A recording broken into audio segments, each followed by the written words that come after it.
di sebuah lembah yang tersembunyi di antara dua bukit hijau yang menjulang tinggi. Terdapat sebuah taman bunga yang begitu indah, sehingga para peri dari negeri seberang pun sering datang hanya untuk sekadar memandanginya. Taman itu bernama Taman Embun Pagi. Dinamai demikian karena setiap fajar tiba, ribuan tetes embun menempel di setiap helai kelopak bunga, memantulkan cahaya matahari hingga seluruh taman berkilauan seperti hamparan permata yang ditaburkan oleh tangan raksasa yang baik hati. Di taman itulah, di bawah naungan daun pakis yang lebar dan teduh, tersimpan sebuah kepompong kecil berwarna hijau zamrud dengan garis-garis emas tipis yang melingkarinya seperti mahkota mini. Kepompong itu menggantung di ranting pohon kesumba yang sudah berusia ratusan tahun, berayun-ayun lembut setiap kali angin sepoi berhembus dari arah utara, membawa aroma melati dan tanah basah. Di dalam kepompong itu sedang tertidur seorang makhluk kecil yang belum pernah melihat dunia. Namanya Kirana. Kirana lahir pada suatu pagi yang sangat istimewa, tepat ketika hujan pertama musim semi baru saja berhenti, dan langit masih menyimpan sisa-sisa awan tipis yang kelabu. Dengan susah payah, ia merobek dinding kepompongnya yang sudah menjadi rapuh, mendorong tubuh kecilnya keluar sedikit demi sedikit, hingga akhirnya, plong, ia tergantung bebas di ujung ranting, dengan sayap-sayapnya yang masih basah dan kusut menempel di punggungnya, seperti dua helai kain sutra yang baru dicuci. Kirana mengangkat kepalanya. Matanya yang bulat dan berwarna coklat tembaga membelalak lebar-lebar, memandang dunia untuk pertama kalinya. Dunia itu sangat besar. Di bawah hamparan bangga bunga berwarna-warni membentang seperti permadani raksasa. Ada bunga matahari kuning cerah yang mengangguk-angguk anggan, bunga lavender ungu yang berdiri tegak bagai barisan tentara kecil yang wangi, bunga mawar merah muda yang kelopaknya berlapis-lapis seperti gaun penari balet. Lebah-lebah sibuk terbang rendah dengan suara dengung yang teratur. Capung-capung bermain kejar-kejaran di atas permukaan kolam kecil yang jernih. Burung-burung kecil bernyanyi dari balik dedaunan. Dan di langit, oh, langit itu begitu biru, begitu luas, seperti lautan yang terbalik. Kirana menarik napas panjang. Udara pagi itu terasa dingin, segar, dan penuh janji. Tetapi ketika ia mencoba menggerakkan sayapnya, ia terkejut. Sayap-sayapnya begitu biasa, berwarna coklat pucat dengan bintik-bintik putih di tepinya. Tidak ada yang salah dengan sayap itu, tetapi juga tidak ada yang istimewa. Tidak seperti sayap kupu-kupu raja yang berwarna jingga menyala seperti api. Tidak seperti sayap kupu-kupu morfa yang biru, metalik bagai kepingan langit yang jatuh ke bumi. Tidak seperti sayap kupu-kupu swallowtail yang hitam, berkilau dengan guratan kuning dan biru yang memukau. Sayap Kirana hanyalah coklat. Hari-hari pertama Kirana di taman diisi dengan belajar terbang. Ia jatuh berkali-kali, tergelincir dari kelopak bunga yang licin, menabrak batang rumput, terbalik ditiup angin, dan sekali waktu bahkan sempat tercebur ke dalam kolam dangkal, sehingga ia harus berjemur lama di atas batu besar yang hangat sebelum sayapnya kering kembali. Tetapi Kirana tidak menyerah. Setiap pagi ia bangun sebelum embun sempat menguap dan langsung berlatih mengepakkan sayap, mengatur keseimbangan, belajar membaca arah angin dari cara rambut-rambut tipis di tepi taman bergoyang. Perlahan-lahan, ia mulai bisa terbang dengan lebih stabil, meliuk di antara bunga-bunga, mendarat dengan mulus di atas kelopak yang paling lembut, dan sesekali melayang tinggi hingga ia bisa melihat seluruh taman dari atas. Dari ketinggian itu, taman terlihat seperti lukisan, dan di luar taman, nun jauh di sana, ada bukit-bukit, sungai-sungai yang berkilat-kilat ditimpa matahari, dan langit yang tak bertepi. Kirana sering menatap langit itu lama-lama. Ada sesuatu di sana yang memanggilnya, sesuatu yang belum bisa ia namai. Suatu siang yang terik, Kirana sedang beristirahat di atas bunga astar putih ketika seekor kupu-kupu raja mendarat di bunga di sebelahnya. Namanya Saria. Tubuhnya besar dan gagah, sayapnya berwarna jingga, membara dengan tepi hitam yang tegas dan bintik-bintik putih yang tersebar seperti galaksi mini. "Hei, kamu baru ya?" tanya Surya dengan suara yang dalam dan berwibawa. "Iya," jawab Kirana pelan. Aku baru keluar dari kepompong beberapa hari yang lalu." Surya mengangguk sambil matanya menyapu seluruh tubuh Kirana dengan tatapan yang Kirana tidak tahu harus menyebutnya apa. Seperti tatapan seseorang yang sedang menilai sesuatu. Sayapmu, kata Surya akhirnya. Tidak biasa, maksudmu biasa-biasa saja, tanya Kirana dengan nada sedikit getir. Bukan itu yang aku maksud, kata Surya. Coklat itu warna yang langka di taman ini. Kebanyakan dari kita berwarna mencolok, merah, kuning, biru, tapi kamu coklat seperti tanah, seperti batang pohon, seperti akar. Apakah itu sesuatu yang bagus? Tanya. Surya mengangkat sayapnya sedikit, gestur yang mungkin berarti, entahlah, atau mungkin berarti ya, atau mungkin berarti sesuatu yang sama sekali berbeda. Itu tergantung, katanya, pada apa yang kamu lakukan dengan warna itu. Dan sebelum Kirana sempat bertanya lebih jauh, Surya sudah mengepakkan sayapnya dan terbang pergi, meninggalkan bunga aster bergoyong-goyong dan Kirana yang termenung sendirian dengan pikiran yang tiba-tiba terasa penuh dan berat. Malamnya, Kirana tidak bisa tidur. Ia bertengger di ujung ranting pohon kesumba, pohon yang sama tempat kepompongnya dulu menggantung, dan menatap langit malam yang bertabur bintang. Angin malam berhembus perlahan, membawa suara jangkrik dan katak yang bersoten seperti orkestra. Alam yang tak pernah berhenti berlatih. Dan di Lengget, tepat di atas puncak bukit di sebelah timur, Kirana melihatnya. Pelangi, sebuah pelangi muncul di langit malam yang gelap. Sesuatu yang seharusnya tidak mungkin terjadi, karena pelangi butuh matahari dan hujan, bukan bulan dan bintang. Tetapi di taman embun pagi, keajaiban kecil seperti itu kadang-kadang memang terjadi, terutama di malam-malam musim semi, ketika udara masih lembab dan bulan purnama bersinar cukup terang untuk membiaskan cahayanya melalui kabut tipis yang mengambang di atas lembah. Pelangi itu tidak selebar pelangi siang hari, lebih sempit, lebih lembut, dengan warna-warna yang seperti berbisik daripada berteriak. Merah yang hampir merah muda, jingga yang seperti bunga marigold di senja hari, kuning yang setenang cahaya lilin, hijau yang sedamai daun setelah hujan, biru yang sedingin air mata, nila yang sedalam laut, dan ungu yang semisterius mimpi. Kirana tidak berkedip menatapnya. Dadanya terasa sesak oleh sesuatu yang tidak bisa ia jelaskan. Sebuah perasaan yang lebih besar dari dirinya sendiri, lebih luas dari taman,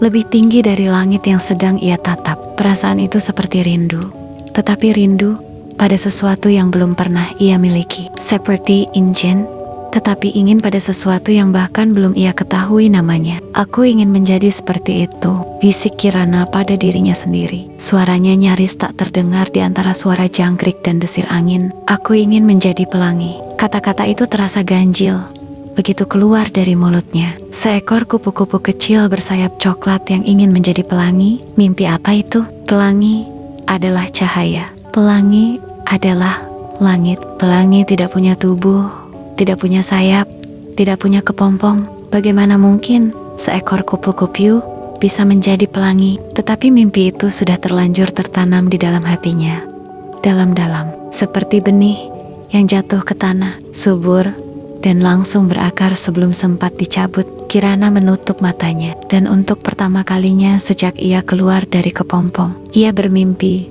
Mimpi yang berwarna-warni, hangat, dan penuh cahaya. Mimpi tentang siap sayap yang berpendar 7 warna. Mimpi tentang terbang begitu tinggi hingga ia bisa menyentuh langit dengan ujung antenanya. Mimpi tentang menjadi sesuatu yang lebih besar dari dirinya sendiri. Esok paginya, Kirana bangun dengan tekad yang membara di dadanya. Ia tidak tahu caranya. Ia tidak tahu apakah itu mungkin. Ia tidak tahu apakah ada kupu-kupu lain yang pernah bermimpi hal yang sama, apalagi berhasil mewujudkannya. Tetapi ia tahu satu hal, ia akan mencoba. Langkah pertama, pikirnya, adalah mencari tahu lebih banyak tentang pelangi.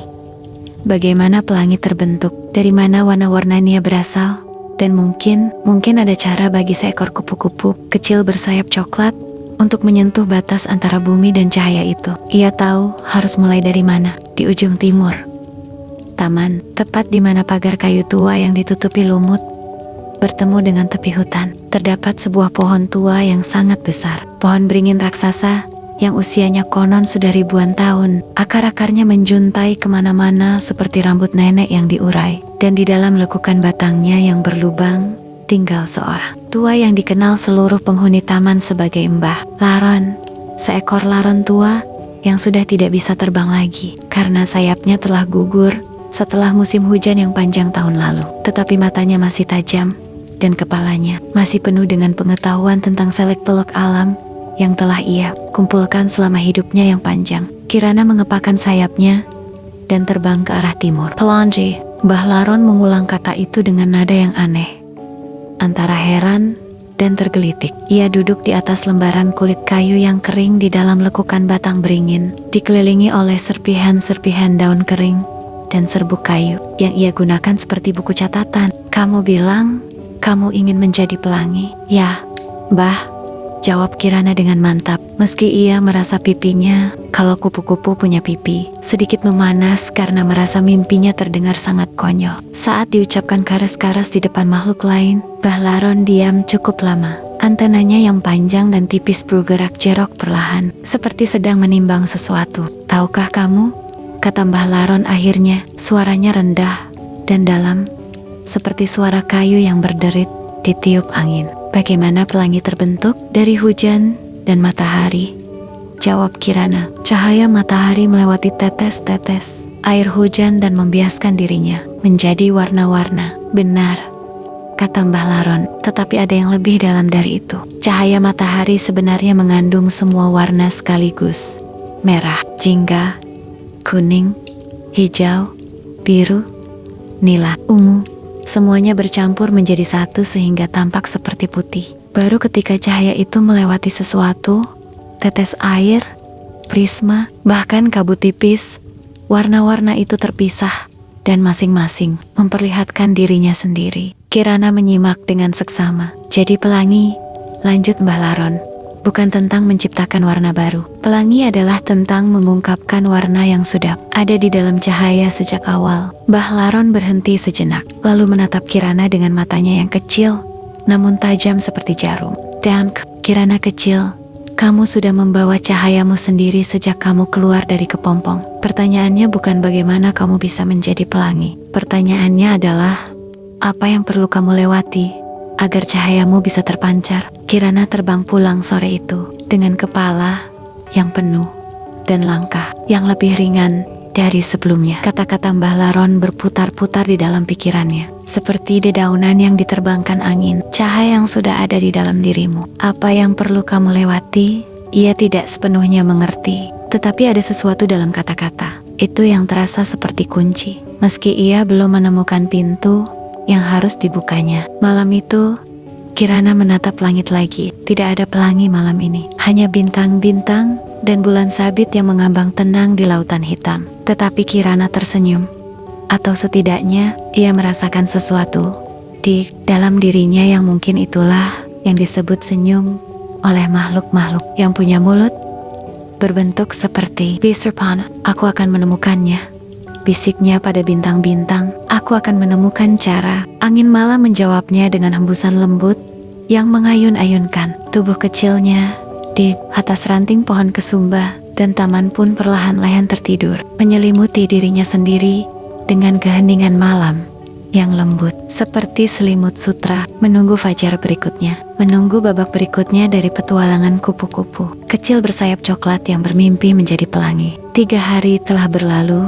sejak pertemuan Kirana dengan Mbah Laron, dan kata-kata Laron tua itu masih terus bergema di dalam benaknya, seperti gema di dalam gua batu yang dalam. Apa yang perlu kamu lewati agar cahayamu bisa terpancar? Kirana telah memikirkannya siang dan malam, sambil terbang di antara bunga-bunga, sambil beristirahat di atas bata-beta yang hangat, bahkan sambil setengah mengantuk di ujung rantingnya sebelum tidur. Tetapi jawaban itu tidak juga datang, tidak dengan cara yang jelas dan terang seperti yang ia harapkan. Jawaban itu seperti embun pagi, ada, terasa di kulit. Tetapi begitu kamu mencoba menggenggamnya, ia sudah menguap sebelum sempat kamu pegang. Hingga pada pagi keempat, sesuatu yang tidak terduga terjadi. Kirana sedang terbang rendah menyusuri tepi kolam di sudut taman ketika ia melihat seorang anak kecil, manusia dengan rambut dikepang, dan baju berwarna biru muda, duduk di tepi kolam dengan lutut dipeluk erat dan kepala ditundukkan, bahunya tergongkang pelan Di sekitar anak itu tidak ada siapa-siapa, hanya kolam yang diam, bunga-bunga yang tidak peduli, dan langit pagi yang belum cukup cerah. Kirana berputar di udara sejenak, ragu. Ia belum pernah berinteraksi dengan manusia sebelumnya. Manusia adalah makhluk raksasa yang kadang-kadang masuk ke taman dengan langkah-langkah besar yang menghancurkan bangga-bangga tanpa sengaja. Tenggen-tenggen mereka yang panjang dan tidak bisa ditebak. Arahnya bisa mengusap lembut, bisa menangkap tiba-tiba. Tetapi ada sesuatu dalam isak tangis anak itu yang membuat Kirana tidak bisa terbang pergi begitu saja. Dengan hati-hati, Kirana mendarat di atas bunga teratai yang mengambang tepat di depan anak itu. Cukup dekat untuk terlihat, cukup jauh untuk aman. Anak itu mengangkat kepalanya, matanya merah dan basah, pipinya penuh dengan bekas air mata. Tetapi ketika ia melihat Kirana, sesuatu dalam ekspresinya berubah. Bukan senyum, belum, tetapi seperti jeda, seperti napas yang tertahan sesaat. Kupu-kupu, bisik anak itu pelan. Kirana tidak bergerak. Ia menatap anak itu, dan anak itu menatap Kirana. Di antara mereka ada kolam yang diam dan pagi yang mulai menghangat. Kenapa kamu nangis? Tanya Kirana. Tentu saja anak itu tidak mendengar kata-kata Kirana dalam bahasa manusia. Yang ia dengar mungkin hanya kepakan sayap yang lembut atau desiran kecil yang nyaris tidak terdengar. Tetapi, dan ini adalah keajaiban kecil yang hanya terjadi di taman embun pagi, anak itu seolah merasakan pertanyaan itu, karena ia menarik napas panjang, mengusap matanya dengan punggung tangan, dan mulai bicara. Aku gak bisa melukis pelangi, kata anak itu. Suaranya masih bergetar. Kata Bu Guru, pelangi itu punya 7 warna, tapi aku gak tahu warnanya apa aja. Teman-teman lain udah selesai, aku sendiri yang gak bisa. Kirana menatap anak itu lama. Pelangi, 7 warna, sebuah kata yang sama tiba-tiba menghubungkan dua makhluk yang begitu berbeda di tepi kolam yang sama, pada pagi yang sama, dan di si celah, seperti kilat kecil yang menyambar tepat di antara 2 buah awan. Kirana akhirnya mengerti apa yang harus ia lakukan. Ia harus mencari 7 warna itu, bukan di dalam buku, bukan di dalam mimpi, tetapi di dalam taman ini, di dalam setiap sudut, setiap bunga, setiap makhluk hidup yang menyimpan satu warna pelangi di dalam dirinya. Dan jika ia berhasil menemukannya, mungkin ia juga akan menemukan jawabannya sendiri. Kirana memulai pencariannya dari sudut paling tua di taman, sebuah area di mana pohon-pohon sudah begitu tinggi hingga akar-akarnya mencuat keluar dari tanah seperti jari-jari raksasa. Dan di sana tumbuh semak mawar yang sudah berusia puluhan tahun. Mawarnya tidak besar dan sempurna seperti mawar di Floris. Kelopaknya sedikit tidak beraturan, beberapa sudah layu di tepinya, dan duri-durinya lebih panjang dan lebih tajam dari mawar biasa. Tetapi warnanya, warnanya luar biasa. Merah yang begitu dalam, sehingga hampir tampak hitam di pusatnya. Dan semakin ke tepi semakin terang, hingga menjadi merah menyala seperti bara api yang baru diembusi. Merah itu bukan merah sembarangan. Itu merah yang punya sejarah, punya kenangan, punya usia. Apa rahasiamu? Tanya Kirana pada bunga mawar tua itu sambil mendarat di atas salah satu kelopaknya yang tebal dan lembut seperti beludru. Angin berhembus, kelopak bunga bergoyang pelan, dan Kirana merasa, bukan mendengar, tetapi merasa sebuah jawaban mengalir masuk ke dalam dirinya seperti air hangat. Merah adalah keberanian. Merah adalah detak jantung yang tidak berhenti meski sudah lelah. Merah adalah cinta yang memilih untuk bertahan, bahkan ketika dunia menjadi dingin. Kirana menutup matanya sesaat. Ia memikirkan pagi-pagi pertamanya belajar terbang. Jatuh, bangkit, jatuh lagi, bangkit lagi. Setiap kali ia memutuskan untuk mencoba sekali lagi, ada sesuatu yang berwarna merah di dalam dadanya yang mendorongnya maju. Sesuatu yang tidak bisa dilihat, tetapi selalu terasa. Aku sudah membawa merah sejak lama, pikir Kirana. Aku hanya tidak menyadarinya. Warna kedua datang dari tempat yang paling tidak ia duga. Dari surya, kupu-kupu raja bersayap jingga yang pernah berbicara dengannya di atas bunga ester. Kirana menemukannya di ladang bunga matahari yang terletak di tengah taman. Area terbuka yang paling terang dan paling hangat. Tempat yang paling disukai surya untuk menghabiskan siang harinya. Kamu lagi mencari apa? Tanya surya ketika Kirana menjelaskan pencariannya. 7 warna pelangi, jawab Kirana. Dan kamu menyimpan warna jingga. Surya tertawa. Suaranya seperti gemerincing daun kering yang ditiup angin. Aku menyimpan jingga? Tentu saja. Tapi tahukah kamu apa artinya kegembiraan? Cepat, lebih dari itu, kata Surya. Lalu ia mengembangkan sayapnya libar-libar sehingga cahaya matahari menembus sayap tipisnya dan membuat seluruh tubuhnya tampak seperti sepotong api yang melayang. Jingga adalah semangat yang tidak menunggu. Jingga adalah matahari yang memutuskan untuk terbit setiap pagi meski tidak ada yang memintanya. Jingga adalah energi yang memilih untuk menyala bahkan ketika semua orang masih tertidur. Kirana mengamati Surya. Cara ia mengepakkan sayapnya dengan percaya diri. Cara ia melayang di antara bangga-bangga matahari tanpa ragu-ragu. Cara sinar matahari seperti jatuh cinta pada warna jingga sayapnya dan tidak mau pergi. Jingga adalah keyakinan bahwa hari ini layak untuk dijalani dengan sepenuh hati. Bisik Kirana dalam hati, dan aku juga menyimpan itu. Setiap pagi ketika aku membuka mataku dan memilih untuk terbang. Kirana terbang menyeberangi jalan. Setapak batu kecil yang membelah taman menjadi dua, dan di sisi seberangnya ia menemukan padang dandelion. Ratusan bunga dandelion kuning yang tumbuh liar dan bebas di antara rerumputan hijau. Beberapa sudah berubah menjadi bola-bola bulu putih yang siap diterbangkan angin. Di antara dandelion itu, ada seekor ulat kecil berwarna hijau muda yang sedang makan dengan lahap. "Hei," sapa Kirana. Ulat itu mendongak, matanya bulat dan polos seperti dua biji kacang hijau. "Hei Ju, kamu tahu tentang warna kuning?" Tanya ulat itu mengerutkan dahinya. Atau setidaknya, ia membuat gerakan yang tampak seperti mengerutkan dahi. "Kuning." Ia memandang bunga dandelion yang sedang ia makan. "Ya, aku suka kuning." Kuning itu hangat, seperti dipeluk, seperti siang hari yang tidak terlalu panas dan tidak terlalu dingin. "Pas, lebih dari itu," kata Kirana, mengingat cara Mbah Laron berbicara. "Kuning itu apa bagimu?" Ulat kecil itu berpikir cukup lama. Mulutnya berhenti mengunyah sejenak. "Kuning itu harapan," katanya akhirnya, dengan nada yang sangat serius. Untuk makhluk sekecil dan semuda dirinya. Dandelion tumbuh di mana saja, di celah batu, di pinggir jalan, di tanah yang keras sekalipun. Mereka tidak menunggu tanah yang sempurna untuk tumbuh. Mereka tumbuh sekarang, di tempat mereka berada, dengan apa yang mereka punya. Dan mereka selalu kuning selalu sera.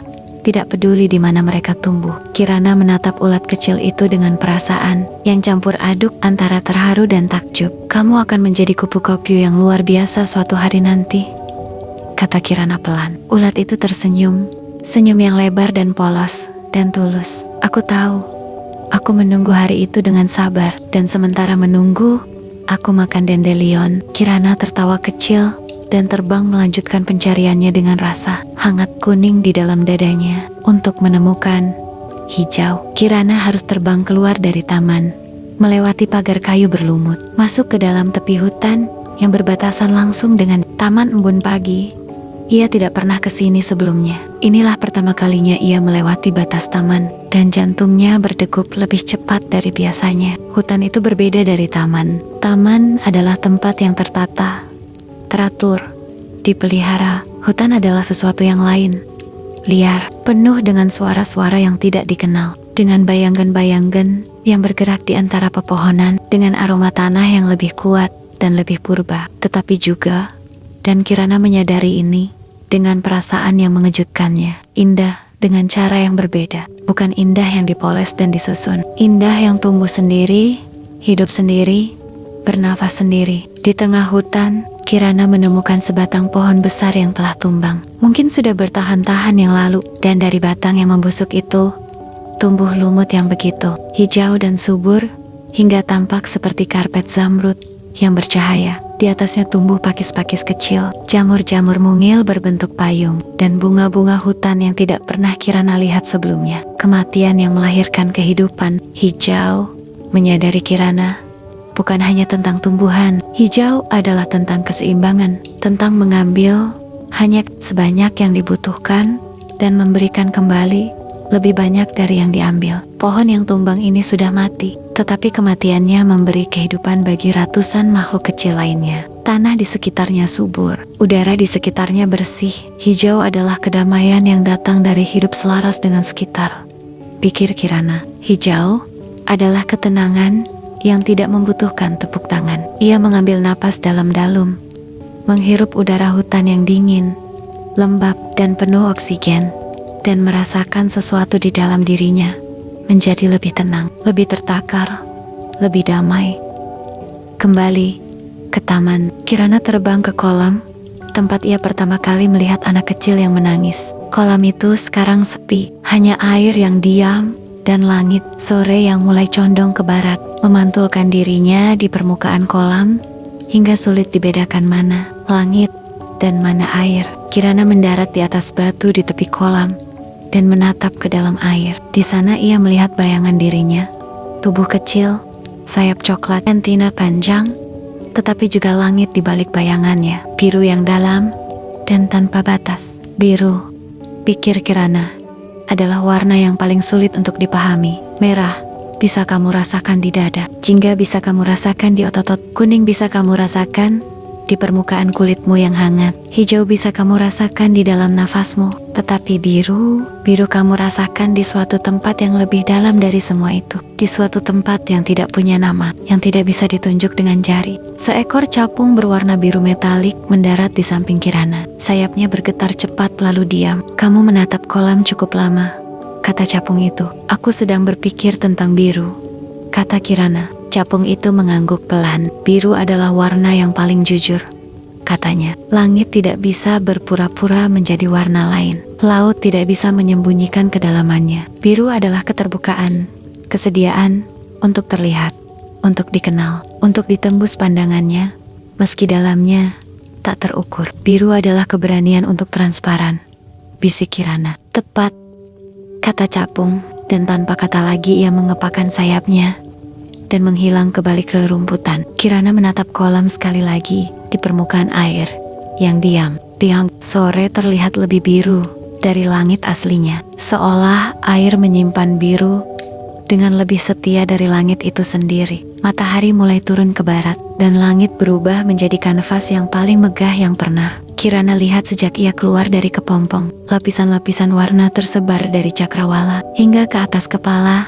jingga di bawah, merah muda di tengah, dan semakin ke atas langit berubah menjadi biru tua, nila, lalu ungu yang gelap dan misterius di puncaknya. Kirana terbang setinggi yang ia bisa, lebih tinggi dari yang pernah ia coba sebelumnya, hingga udara terasa lebih tipis dan angin lebih kencang, dan taman di bawahnya mengecil menjadi pola-pola indah yang tersusun dari titik-titik warna. Di ketinggian itu, ia merasakan nila dan ungu sekaligus. Nila adalah warna yang tinggal di antara biru dan ungu, tidak sepenuhnya satu, tidak sepenuhnya yang lain. Nila adalah ambang batas. Nila adalah momen tepat di antara dua hal, antara siang dan malam, antara tahu dan tidak tahu, antara mimpi dan kenyataan. Nila mengajarkan bahwa tidak apa-apa untuk berada di tengah, untuk belum sampai, untuk masih dalam perjalanan. Dan ungu adalah misteri yang memilih untuk tidak diselesaikan. Ungu adalah pertanyaan yang lebih indah dari jawabannya. Ungu adalah keagungan yang tidak perlu membuktikan dirinya pada siapapun. Aku berada di antara dua hal sekarang, pikir Kirana sambil melayang di udara. Angin mengangkat sayapnya dari bawah seperti tangan yang menopang, antara menjadi kupu-kupu biasa dan menjadi into APA, antara tahu dan belum tahu, dan itu tidak apa-apa. Nila mengajarkanku itu. Kirana mendarat kembali di rantingnya saat langit sudah hampir gelap sepenuhnya. Tujuana, ia telah menemukannya semua, bukan di suatu tempat ajaib yang jauh, tetapi di dalam taman ini, di dalam setiap makhluk yang ia temui, di dalam setiap momen yang ia jalani hari ini. Merah, keberanian, jingga semangat, kuning harapan, hijau, kedamaian, biru kejujuran, nila kesabaran, ungu misteri yang dirangkul dengan tenang, dan kemudian perlahan-lahan seperti fajar yang menyeruak setelah malam yang panjang, sebuah pemahaman yang besar dan terang menerangi seluruh isi kepalanya. Selama ini aku mencari cara untuk menjadi pelangi. Aku pikir aku harus berubah, harus mendapatkan sayap yang berbeda, warna yang berbeda, bentuk yang berbeda. Tetapi Mbah Laron benar, pelangi bukan tentang menciptakan warna baru. Pelangi adalah tentang membiarkan semua warna yang sudah ada di dalam dirimu. Merah, jingga, kuning, hijau, biru, nila, ungu, terpancar keluar sekaligus, bersama-sama. Utuh, aku sudah membawa semua warna itu sejak dalam kepompong. Sejak sebelum aku lahir ke dunia. Sayapku yang coklat, itu bukan kekuranganku. Itu adalah semua warna yang belum terpancar. Seperti cahaya matahari yang tampak putih sebelum melewati tetes air. Malam itu, turun hujan, bukan hujan lebat yang garang. Tetapi keramas, lembut yang turun dengan suara besik, membasahi setiap daun dan kelopak bunga dan beta-beta di taman dengan lapisan air yang tipis dan mengkilap. Kirana berlindung di bawah daun pakis yang lebar, menatap butir-butir air yang jatuh satu persatu dari tepi daun ke tanah. Tetes-tetes kecil yang berkilauan di bawah cahaya rembulan yang baru muncul dari balik awan. Dawn kami dalam sebuah momen yang Kirana tidak akan pernah bisa melupakannya. Selama ia hidup, sesuatu terjadi. Bulan purnama muncul sepenuhnya dari balik awan tebal yang tersisa. Cahayanya yang putih keperakan jatuh lurus ke bawah, menembus gerimis yang masih turun tipis. Dan di antara cahaya dan tits-tits air itu, tepat di atas taman, melengkung dari ujung timur ke ujung barat, muncullah pelangi malam yang sama dengan yang pertama kali ia lihat beberapa malam yang lalu. Tetapi kali ini, Kirana tidak hanya menatapnya dari kejauhan. Kirana mengembangkan sayapnya. Ia terbang keluar dari naungan daun pakis, membiarkan gerimis membasahi tubuhnya, membiarkan cahaya bulan jatuh di atas sayap-sayap coklatnya yang kini basah oleh ribuan tetes air kecil yang menempel di setiap serat sayapnya. Dan kemudian terjadilah sesuatu yang tidak pernah ia bayangkan sebelumnya. Setiap tetes air di sayapnya membiaskan cahaya bulan. Ribuan tetes kecil itu, masing-masing seperti prisma mini, memecah cahaya dan memantulkannya ke segala arah. Dan dari sayap-sayap coklat yang basah itu, dari sayap yang selama ini ia anggap biasa dan tidak istimewa, terpancarlah kilatan-kilatan warna yang berpendar di sekujur tubuhnya. Merah, jingga, kuning, hijau, biru, nila, ungu. Semua 7 warna menyala sekaligus, bergerak bersama setiap kali ia mengepakkan sayapnya. Kirana bukan menjadi pelangi, ia memancarkan pelangi dari dalam dirinya sendiri. Di tepi kolam, anak kecil berambut kepang yang siang tadi menangis, duduk bersama neneknya yang membawa payung kecil berwarna merah. Anak itu mendongak dan melihat kupu-kupu kecil yang terbang di tengah gerimis, berpendar 7 warna di bawah cahaya bulan. Dan ia menggenggam tangan neneknya.